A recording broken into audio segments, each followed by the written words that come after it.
नमस्कार मंडळी. यंदा गुरुपौर्णिमेला दोन दुर्मिळ योग तयार होत आहे. होय, या दोन्ही योगाचा प्रभाव 29 जुलै रोजी दिवसभर असणार आहे. मग या दिवशी नेमकं काय करावं? चला जाणून घेऊया.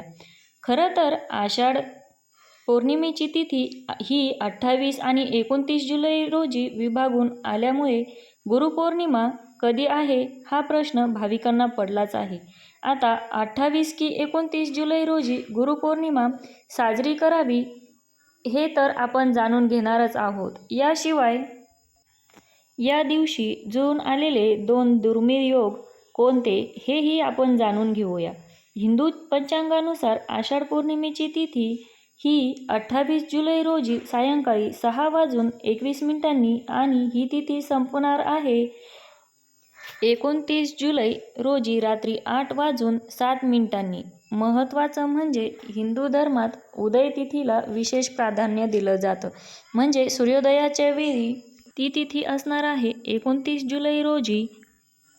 सूर्योदयाच्या वेळी पौर्णिमा तिथी असल्यामुळे यंदा गुरुपौर्णिमा बुधवारी 29 जुलै रोजी साजरी होणार आहे. या दिवशी गुरुपूजन आणि धार्मिक कार्यासाठी काही शुभ मुहूर्त मानले जातात. जसे पहाटे 4:17 ते पहाटे 4:59 पर्यंत ब्रह्ममुहूर्त असणार आहे. ही वेळ साधना आणि चिंतनासाठी सर्वोत्तम वेळ मानली जाते. या काळात स्वामींचा, दत्तगुरूंचा आणि तुमच्या आराध्य गुरूंचा मंत्र जप करावा. त्याचबरोबर या दिवशी विजय मुहूर्त असणार आहे दुपारी 2:43 पासून ते दुपारी 3:37 पर्यंत. ही वेळ नवीन कामाच्या सुरुवातीसाठी योग्य मानली जाते. शिवाय तुम्हाला कोणता शुभ संकल्प घ्यायचा असेल तर त्यासाठी सुद्धा ही वेळ अत्यंत महत्त्वाची मानली जाते. आपण या वेळेत गुरूंच्या मार्गदर्शनाखाली नवीन कामाचा श्रीगणेशा करू शकता असं म्हटलं जातंय.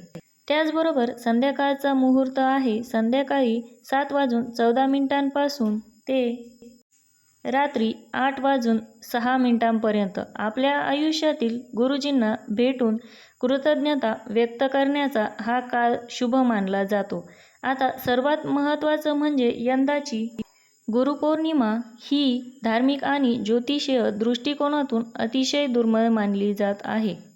कारण या दिवशी दोन अत्यंत शुभ योग एकत्र येत आहे. पहिला प्रीतियोग. हा योग परस्पर सुसंवाद आणि सकारात्मक ऊर्जेचा प्रतीक मानला जातो.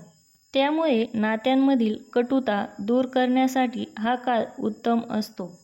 दुसरा योग आहे हर्षल योग. हा योग यश, आनंद, उत्साह आणि शुभफळ देणारा मानला जातोय. या दोन्ही योगांचा प्रभाव 29 जुलै रोजी दिवसभर असणार आहे.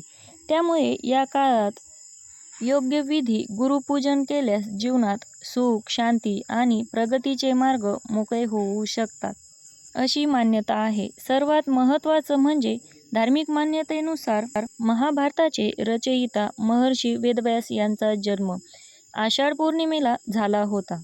त्यांनी मानवी कल्याणासाठी 4 वेद आणि 18 पुराणांचे संपादन करून जगाला ज्ञानाचा प्रकाश दिला. म्हणूनच या दिवसाला व्यास पौर्णिमा असेही म्हटले जाते. या दिवशी शिष्य आपल्या गुरूंचे पाय धुवून त्यांची पूजा करतात आणि आशीर्वाद घेतात. या दिवशी पवित्र नद्यांमध्ये स्नान करण्यालाही खूप महत्त्व आहे आणि गरजू व्यक्तींना दानधर्म करणेही पुण्यदायी मानले जाते. त्यामुळे मनातील सकारात्मकता दूर होते असं सांगितलं जातं.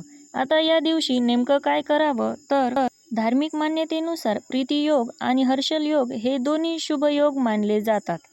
या योगांच्या काळात केलेली सात्विक साधना, पूजा आणि शुभ कार्यांना विशेष महत्त्व दिले जातात. या दिवशी काही गोष्टी लाभदायक मानल्या जातात. जसे ब्रह्ममुहूर्तात किंवा सूर्योदयानंतर लवकर स्नान करावं, स्वच्छ शक्यतो पांढरी किंवा पिवळ्या रंगाची वस्त्र परिधान करावेत. हा दिवस ईश्वरभक्तीत मग्न होण्याचा आणि शुभ कार्यासाठी अर्पण करावा आणि तसा संकल्प करावा. या दिवशी योगाचा संबंध शुभता आणि सकारात्मक ऊर्जेशी जोडला जात असल्याने भगवान श्रीहरी विष्णू, भगवान श्रीकृष्ण किंवा आपल्या गुरूंची पूजा या दिवशी करणं अत्यंत शुभ मानलं जातं. या दिवशी भगवान श्रीहरी विष्णूंना तुळशीची पानं अर्पण करावीत. पिवळी फुलं, अक्षदा आणि नैवेद्य अर्पण करावा. तुपाचा दिवा लावावा. शक्य असल्यास ओम नमो भगवते वासुदेवाय या मंत्राचा जप 108 वेळा करावा. विष्णू सहस्रनाम किंवा श्रीसूक्ताचं पठण करावं. गुरूंचं स्मरण करून गुरुस्तोत्र किंवा गुरुगायत्री मंत्राचा जप करावा. याचबरोबर चंद्र मनाचा कारक मानला जातो, त्यामुळे संध्याकाळी चंद्रदर्शन करावं. चंद्राला पाणी किंवा दूध मिश्रित जल अर्पण करावं.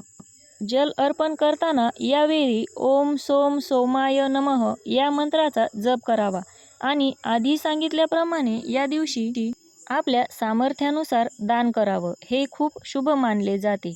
शिवाय गुरुपौर्णिमेच्या दिवशी 2 शुभयोग जोडून येत आहेत, जे दुर्मिळ आहेत.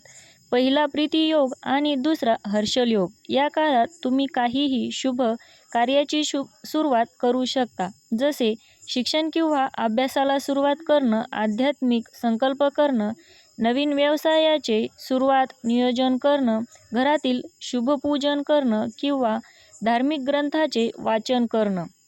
हर्षल योग म्हणजे आनंद देणारा योग. यामुळे या दिवशी राग, विवाद आणि कटुता बोलणं टाळावं. आपल्या कुटुंबासोबत वेळ घालवावा. भजन, कीर्तन किंवा नामस्मरण करावं आणि मनात सकारात्मक विचार ठेवावे. तसेच खोटं बोलू नये, कुणाचाही अपमान करू नये किंवा निंदा करू नये. अनावश्यक राग आणि वाद टाळावा.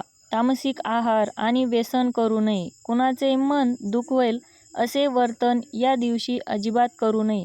धार्मिक मान्यतेनुसार प्रीतियोग हा प्रेम, सौहार्द आणि सकारात्मक संबंध दृढ करण्याचे प्रतीक मानला जातो, तर हर्षल योग आनंद, उत्साह आणि शुभ फलदायी मानला जातो. या काळात श्रद्धेने पूजा, जप, दान आणि सत्कर्म केल्यास मन प्रसन्न होते, आत्मविश्वास वाढतो आणि जीवनात सकारात्मकतेची भावना निर्माण होते, अशी पारंपरिक श्रद्धा असल्याचं सांगितलं जातं.